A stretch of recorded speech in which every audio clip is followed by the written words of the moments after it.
Hello students, मैं welcome करती हूँ आपके अपने यूट्यूब चैनल बीसीए की बंदी पे। आई होप आप लोग अच्छे होंगे। तो जैसा कि आप लोगों को पता है कि जो हमारे लखनऊ यूनिवर्सिटी बीसीए एनईपी के स्टूडेंट्स हैं प्यारे प्यारे, मैं उनके लिए यूट्यूब वीडियोस लेकर के आती हूँ। तो जैसे कि आप लोग को पता है, जो हमारे सेकेंड सेमेस्टर के स्टूडेंट्स हैं तो उनके एग्ज़ाम हो रहे हैं। उनका 11 जून को एग्ज़ाम है किसका, डेटा स्ट्रक्चर का। तो चलिए बात करते हैं हम लोग डेटा स्ट्रक्चर की। तो जो हमारा डेटा स्ट्रक्चर है उसके अंदर जो हमारी फर्स्ट यूनिट है उसके अंदर इंपॉर्टेंट टॉपिक्स देख लेते हैं। आइए हम लोग, तो देखिए हम लोग बात करते हैं सबसे पहले इंट्रोडक्शन की। देखिए इसके अंदर इंट्रोडक्शन है तो इसके अंदर basic terminologies, elementary data organization, built in data type, abstract data types, ये सब मतलब सभी इंपॉर्टेंट है देखा जाए तो। आप लोग को इसका इंट्रोडक्शन बहुत ही अच्छे से पढ़ के जाना है कि अब वही बात है ना कि अब आप डेटा स्ट्रक्चर पढ़ लें, आपको उसकी बेसिक टर्मिनोलॉजीज ही नहीं पता होंगी तो क्या ही फ़ायदा रहा आपका डेटा स्ट्रक्चर पढ़ने का। वैसे बहुत ही कम चांसेस हैं कि ये जो आपका फर्स्ट यूनिट है इंट्रोडक्शन का, इसमें से आपका आ जाए। आएगा तो 10 ही मार्क्स का क्वेश्चन आएगा। ठीक है, अब बात करते हैं हम लोग नेक्स्ट, एरे। जी हाँ, एरे बहुत ही ज़्यादा इंपॉर्टेंट टॉपिक है।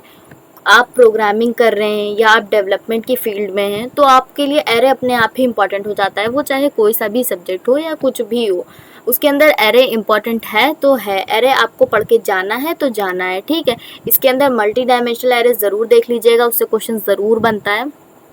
अब बात करते हैं हम लोग लिंक लिस्ट की। ठीक है, लिंक लिस्ट, जो हमारी लिंक लिस्ट है बहुत ही ज़्यादा इंपॉर्टेंट है। जिसमें से डबल लिंक लिस्ट है उससे बहुत ही ज़्यादा क्वेश्चन बनता है, तो आपको डबल लिंक लिस्ट बहुत ही अच्छे से देख करके जानी है।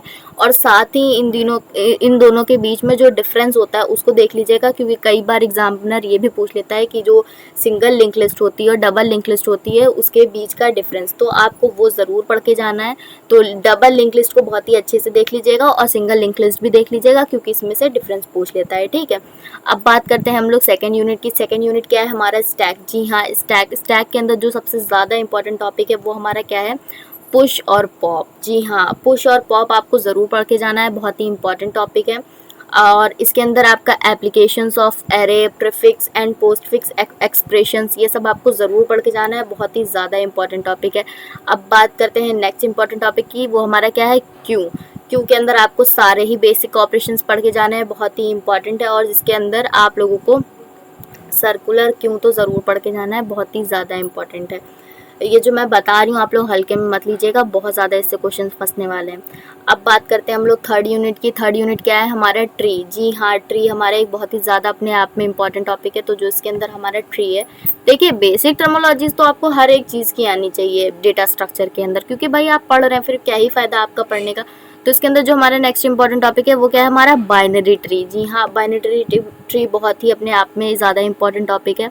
तो आपको इसके अंदर बाइनरी ट्री के बारे में सब कुछ पढ़ के जाना है। Binary search tree, strict binary tree, complete binary tree, extend binary tree, ये सब आपको पढ़ के जाना है। इसके एल्गोरिथम और इसका ट्रैवर्सल कैसे होता है और उसके अंदर क्या क्या टर्मिनोलॉजीज होती हैं, इनको कैसे ड्रॉ किया जाता है, ये सब आपको पढ़ के जाना है। ये बहुत ही ज़्यादा इंपॉर्टेंट टॉपिक है। ठीक है,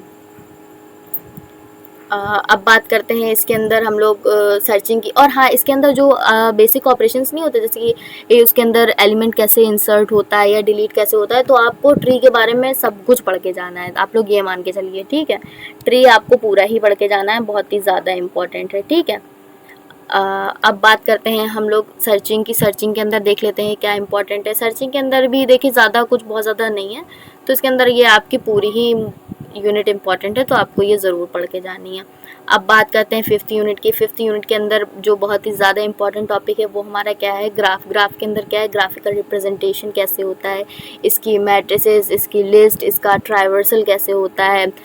और हाँ, आपको ये दोनों टॉपिक बहुत ही अच्छे से पढ़ के जाना है। DFS BFS, इन दोनों के बीच में डिफरेंस पूछ लेता है, या तो डिफरेंस नहीं पूछेगा तो ऐसे अलग अलग करके पूछ लेगा, लेकिन इससे क्वेश्चन ज़रूर बनता है, तो आपको ये ज़रूर ही बहुत ही अच्छे से पढ़ के जाना है। ठीक है, और ये मिनिमम कॉस्ट, स्पैनिंग ट्री, ये आपको ज़रूर पढ़ के जाना है, बहुत ही ज़्यादा इंपॉर्टेंट टॉपिक। इससे क्वेश्चन बनता है, न्यूमेरिकल भी बन जाता है और थ्योरी भी बन जाती है, तो आपको ये ज़रूर पढ़ के जाना है। ठीक है, देखिए मैंने आपको बहुत ही ज़्यादा इसमें इंपॉर्टेंट टॉपिक्स बता दिए हैं, तो अब आप लोग का फ़र्ज़ है, अभी एग्ज़ाम में बहुत ज़्यादा टाइम है, 11 को एग्ज़ाम है, मतलब पूरा रात भर का तो समझ लीजिए टाइम है ही। तो आपको ये ज़रूर पढ़ के जाना है। अगर आप ये पढ़ के जाएंगे तो इसमें से आपका पेपर बहुत ही ज़्यादा फंसेगा। ठीक है, तो आप लोग ज़रूर से इसको पढ़ के जाइए, एक बार मेरे बताए हुए टॉपिक्स देख के जाइए आप, बल्कि एग्ज़ाम में पास होने के साथ साथ आप बहुत ही अच्छा स्कोर कर सकते हैं। ठीक है, तो चलिए मिलते हैं नेक्स्ट वीडियो में। अब जो हमारी नेक्स्ट वीडियो आएगी वो हमारी मैं कल ही अपलोड कर दूँगी, क्योंकि फिर आपका उसके बाद 1 दिन के बाद एग्ज़ाम है, तो आप लोगों पर बहुत सारा प्रेशर आ जाएगा। तो इसलिए मैं कोशिश करके कल दिन में नहीं तो मैं रात तक के तो अपलोड कर ही दूँगी वीडियो, क्योंकि मुझे पता है आप लोग का एग्ज़ाम है, तो आप लोग अच्छे से प्रिपेयर कर लीजिएगा। ठीक है, तो मिलते हैं नेक्स्ट वीडियो में, तब तक के लिए bye bye, thank you so much.